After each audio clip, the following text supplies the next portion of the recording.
എല്ലാവർക്കും ജാനീസ് ഫാന്റസിയിലേക്ക് സ്വാഗതം. ഞാൻ ഇന്നിവിടെ ഒരു സ്പെഷ്യൽ റെസിപ്പിയുമായിട്ടാണ് എത്തിയിരിക്കുന്നത്. Chicken manchurian. മഞ്ചൂരിയൻ റെഡിയാക്കുന്നതിന് വേണ്ടി നമുക്ക് ആദ്യം തന്നെ ചിക്കൻ ഒന്ന് ഫ്രൈ ചെയ്യണം. അതിനായി മസാല എങ്ങനെ റെഡിയാക്കുന്നതെന്ന് നമുക്കൊന്ന് നോക്കാം. ആദ്യം തന്നെ ഞാൻ എടുത്തിരിക്കുന്നത് 400 ഗ്രാം ചിക്കൻ. അതിലേക്ക് ഒരു 4 ടേബിൾ സ്പൂണോളം കോൺഫ്ലോർ ആഡ് ചെയ്ത് കൊടുക്കുന്നുണ്ട്.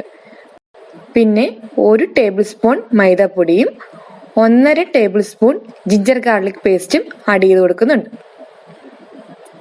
ഇനി 1 ടീസ്പൂൺ സോയാ സോസും അതുപോലെ തന്നെ 1 ടേബിൾ സ്പൂണോളം കാശ്മീരി ചില്ലി പൗഡറും ആഡ് ചെയ്ത് കൊടുക്കുന്നുണ്ട്.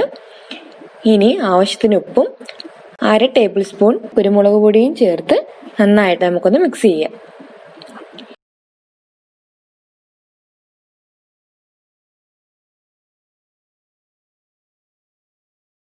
ഇനി മിക്സ് ചെയ്ത് വെച്ചിരിക്കുന്ന ചിക്കനിലേക്ക് 1 മുട്ട മൊത്തത്തിൽ തന്നെ ഞാൻ ചേർത്ത് കൊടുക്കുന്നുണ്ട്. നല്ലതുപോലെ നമുക്ക് ചിക്കൻ ഒന്ന് മിക്സ് ചെയ്യാം. ഇപ്പം ചിക്കനിലേക്ക് മസാല നല്ലതുപോലെ മിക്സ് ആയിട്ടുണ്ട്. നമുക്കിതൊന്ന് അരമണിക്കൂറത്തേക്ക് മാറ്റി വെക്കാം. മസാല നല്ലതുപോലെ ഒന്ന് ചിക്കനിലേക്ക് പിടിക്കാൻ വേണ്ടിയാണ് ഇങ്ങനെ നമ്മൾ മാറ്റി വെക്കുന്നത്. അരമണിക്കൂർ കഴിഞ്ഞിട്ടുണ്ട്. ഇനി നമുക്ക് ചിക്കൻ ഒന്ന് ഫ്രൈ ചെയ്തെടുക്കാം. ഒരു പാൻ വെച്ചിട്ടുണ്ട്. അതിലേക്ക് ഞാൻ കുറച്ച് ഓയിൽ ആഡ് ചെയ്ത് കൊടുക്കുകയാണ്. ഡീപ് ഫ്രൈ ആണ് നമ്മൾ ചെയ്യുന്നത്. അതുകൊണ്ട് തന്നെ കുറച്ചധികം ഓയിൽ ആവശ്യമായിട്ട് വരും. ഇനി നമുക്ക് ഓയിലൊന്ന് ചൂടാവുന്നവിടെ വെയിറ്റ് ചെയ്യാം. ഇപ്പം ഏകദേശം ഓയിൽ ചൂടായിട്ടുണ്ട്. നമുക്കിതിലേക്ക് ചിക്കൻ പീസുകളിട്ട് ഫ്രൈ ചെയ്തെടുക്കാം. ലോ ഫ്ലെയിമിൽ വേണം നമ്മൾ എപ്പോഴും ചിക്കൻ ഫ്രൈ ചെയ്യാനായിട്ട്, അല്ലെങ്കിൽ നമ്മുടെ മസാല പെട്ടെന്ന് തന്നെ കരിഞ്ഞു പോകും. ഏകദേശം ഒരു 15 മിനിറ്റോളം നമുക്ക് ആവശ്യമായി വരും ചിക്കൻ ഒന്ന് ഫ്രൈ ചെയ്യാനായിട്ട്. ചിക്കൻ നല്ലതുപോലെ ഫ്രൈ ആയി വന്നിട്ടുണ്ട്. നമുക്കിത് മാറ്റാം. ഇപ്പം നിങ്ങൾക്ക് കാണാം ചിക്കൻ എല്ലാം നല്ലതുപോലെ ഫ്രൈ ആയിട്ടുണ്ട്. നമുക്കിനി ചിക്കൻ മഞ്ചൂരിയൻ റെഡിയാക്കാൻ ആദ്യം തന്നെ ഞാനൊരു പാൻ സ്റ്റൗവിൽ വെച്ചിട്ടുണ്ട്. അതിലേക്ക് 2 ടേബിൾ സ്പൂണോളം ഓയിൽ എടുത്തിട്ടുണ്ട്.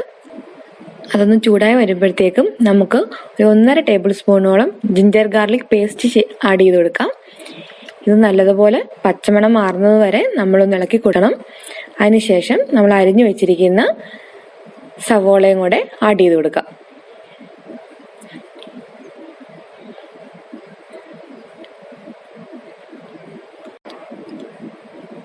സവാള ഒന്ന് പെട്ടെന്ന് വേകാൻ വേണ്ടി ഞാൻ കുറച്ച് ഉപ്പൂടെ ആഡ് ചെയ്ത് കൊടുക്കുന്നുണ്ട്. കുറച്ചൊന്ന് വഴണ്ടാൽ മതി സവാള. ഈ ഒരു കറക്റ്റ് പരുവത്തിലാകുമ്പോഴത്തേക്ക് നമുക്ക് കുറച്ച് പച്ചമുളകും കൂടെ ആഡ് ചെയ്ത് കൊടുക്കാം. ഇനി ഇതിലേക്ക് നമുക്ക് അരിഞ്ഞു വെച്ചിരിക്കുന്ന ക്യാപ്സിക്കനോട് ആഡ് ചെയ്ത് നല്ലതുപോലെ ഇളക്കുക.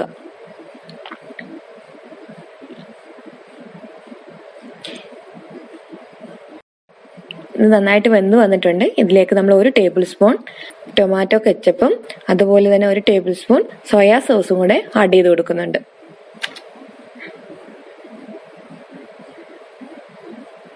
അതിനുശേഷം നന്നായിട്ട് ഇളക്കുക.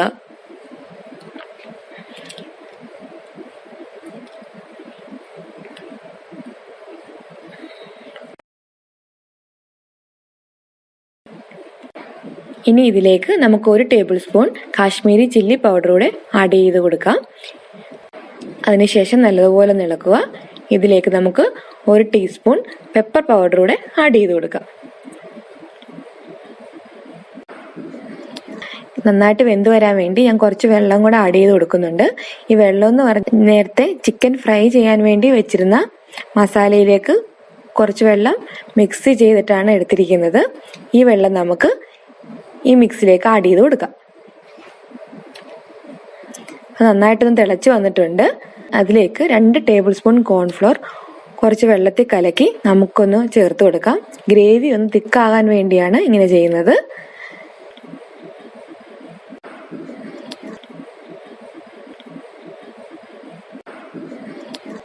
നിങ്ങൾക്ക് കാണാൻ പറ്റും ഗ്രേവി നല്ലതുപോലെ തിക്കായിട്ടുണ്ട്.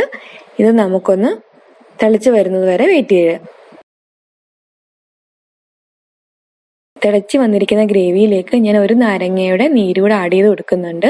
ഇനി ഇത് നല്ലതുപോലെ ഒന്ന് ഇളക്കുക.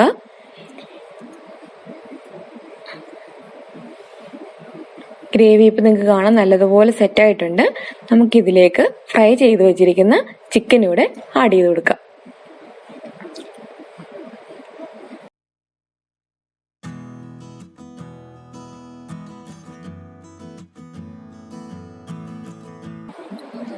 ഇപ്പം നിങ്ങൾക്ക് കാണാം ചിക്കനിലേക്ക് മസാലയെല്ലാം നല്ലതുപോലെ പിടിച്ചിട്ടുണ്ട്. ഇതൊന്ന് കുക്കായി വരുന്നിടം വരെ നമുക്ക് വെയിറ്റ് ചെയ്യാം. ഇപ്പൊ നമ്മുടെ ചിക്കൻ മഞ്ചൂരിയൻ റെഡി ആയിട്ടുണ്ട്. വളരെ ടേസ്റ്റി ആയിട്ടുള്ളൊരു ചിക്കൻ റെസിപ്പിയാണിത്. എല്ലാവരും ഒന്ന് ട്രൈ ചെയ്ത് നോക്കണം. അപ്പം ബൈ.